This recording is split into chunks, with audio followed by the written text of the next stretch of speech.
Hello दोस्तों, नमस्कार। मैं भारतीय एजुकेटर में आपका स्वागत है। आज मैं फिर एक नए वीडियो में पाठ्यक्रम लेकर के आया हूँ कक्षा 11वीं के भौतिकी का। तो आइए हम कक्षा 11वीं के भौतिकी के पाठ्यक्रम के बारे में जानकारी देते हैं। पाठ्यक्रम 11वीं के भौतिकी को जानना बहुत जरूरी है। जानना इसलिए जरूरी है क्योंकि 11वीं क्लास जो है एक दूसरी पड़ाव होती है। जब आप 10वीं के बाद 11वीं में आते हैं तो आपको एक नया परिवर्तन का अनुभव होता है। आपका जो विषय है वो भी बदला हुआ नज़र आता है और आपको यहाँ पर एक चुनाव करना बहुत जरूरी हो जाता है कि आप किस क्षेत्र में जाना चाहते हैं। यूँ समझ लीजिए कि आप जिस क्षेत्र में चुनते हैं तो वहाँ पर आपका जो है यहाँ पर रणनीति काम करता है कि आगे आप किस क्षेत्र में करियर बनाना चाहते हैं। तो आइए, फिजिक्स तो बायोलॉजी वाले को और मैथ्स वाले दोनों को पढ़ना पड़ता है। तो ये जो है आपका व्यू का काम करता है, इसलिए हम कक्षा 11वीं के पाठ्यक्रम के बारे में जानकारी लेते हैं। आइए चलिए, तो बता दें कि इसका जो मेन एग्ज़ाम होगा उसमें आपका 70 मार्क्स का होगा और 70 मार्क्स होंगे, बाकी का 30 बचा वो क्या होगा, प्रायोगिक होगा। प्रायोगिक क्या होगा, प्रायोगिक परीक्षा होगी। ठीक है, ये स्कूल में होगा और 70 मार्क्स का आपका मेन एग्जाम होगा। चलिए आगे बढ़ते हैं। तो पता चलता है कि इस पूरे भौतिकी को कुल 10 इकाइयों में बांटा गया है। कितने इकाइयों में, 10 इकाइयों में बांटा गया है और कुल अध्याय है उसका 15। देखिए 10 इकाई को केवल और केवल 15 अध्यायों में सिमट कर रख दिया है। अब ये जो 11वीं पढ़ेंगे, आप यूँ समझ लीजिए कि जहाँ तक आप पढ़ाई करेंगे उसका पूरा का पूरा बेसिक नॉलेज है। यहाँ पर आपको मैथमेटिकल के तौर पर 1/4 भाग ही प्राप्त होगा, बाकी आपको जो बचा 1/3 वो आपका होगा केवल और केवल थ्योरेटिकल। मतलब यूँ समझ लीजिए कि यहाँ पर आपको सैद्धांतिक ज़्यादा मिलेगी, जिसको समझना आपके लिए बहुत बड़ी चुनौती होगी। इसको समझ लीजिए कि आगे का आपका जो पढ़ेंगे वो आपका जो है क्या हो जाएगा, सरलता महसूस होगा, सरल रंगी हो जाएगा। चलिए आइए पढ़ते हैं। सबसे पहले भौतिक जगत। देखो कितनी बात है, हमने आज तक भौतिक के छोटे छोटे कार्यों के बारे में पढ़ा है। कक्षा 6वीं 7वीं 8वीं 9वीं में छोटा छोटा गति है, कार्य है, शक्ति है, बल है। ठीक है, ये छोटा छोटा चीज़ों के बारे में अध्ययन किया। ठीक है, तो हम यहाँ पर भौतिक जगत में ये पढ़ेंगे कि वास्तव में भौतिक जगत है क्या, भौतिक है क्या, वो विज्ञानों से कैसे समानता रखती है, अन्य चीज़ों से वह कैसे रिलेशन है, उसका संबंध है। जैसे ये आपका गणित के साथ, रसायन के इतिहास के साथ, प्रौद्योगिकी के साथ और अन्य क्षेत्रों में, यहाँ तक समाज में भी ये भौतिकी का क्या संबंध है ये भी आप पढ़ेंगे। और इसी के अंतर्गत एक और पढ़ेंगे मापन। मापन आप सब भली भान जाते हैं, जैसे द्रव्यमान है, लंबाई है, ये राशियाँ हैं। इस राशियों को कैसे किस मेथड से मापा जाता है, फिर उसका एक विनिमय सूत्र डायग्राम बनाते, विनिमय सूत्र निकालते हैं, जो इसी के अंतर्गत आएगा। वो जो है पहला यूनिट में ही कंप्लीट हो जाएगा। जब दूसरा यूनिट जाएंगे तो आप एक विमी और द्विविमी के बारे में जानकर, एक विमी और द्विविमी। ठीक है, एक विमी तो सीधा सरल हो जाता है, बस सीधी सरल रेखा खींचिए, वो एक विमी हो गया। अब उसको द्विविमी के तौर पर जानेंगे।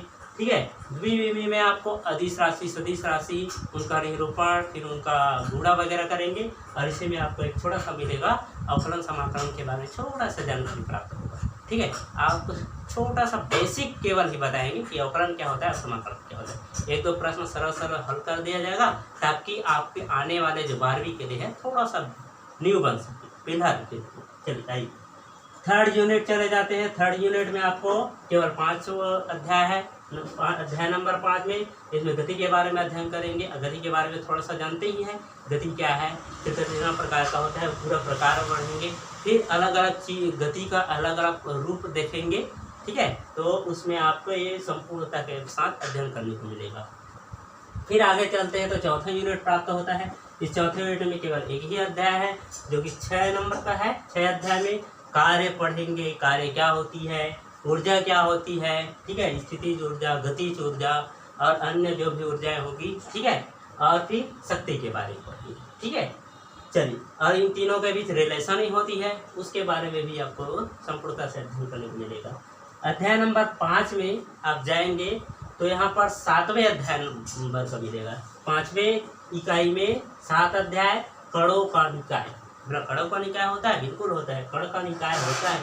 जो भी आपका कण होगा उसका जो है बृहत्तम कैसा होता है, क्या होता है, उसकी स्वरूप कैसी होती है, ठीक है, उसके बारे में थोड़ा सा अध्ययन करेंगे, विस्तार से अंदर घुसने का प्रयास करेंगे। फिर उसमें घूर्णन गति है, घूर्णन किस प्रकार की गति होती है, ठीक है, उसके बारे में अध्ययन करेंगे। केपलर हो गया है उसके बारे में। फिर आगे चलते हैं ना, आपको 6 इकाइयाँ मिलती है। 6 इकाई में आपका वो भी केवल एक ही पार्ट है। देखिए, पूरा एक यूनिट में केवल एक अध्याय, एक यूनिट में केवल एक। यहाँ भी 6वें यूनिट में आपको केवल एक अध्याय मिलेगा, जिसमें मिलेगा गुरुत्वाकर्षण। गुरुत्वाकर्षण क्या भली भांति परिचित है। क्यों? क्योंकि जब हम किसी वस्तु को दिशा के विपरीत फेंकते हैं, हम खड़े हैं और ऊपर की तरह ऐसे फेंकते हैं, ठीक है, तो जब हम किसी वस्तु को ऊपर फेंकते हैं तो पुनः नीचे आ जाता है।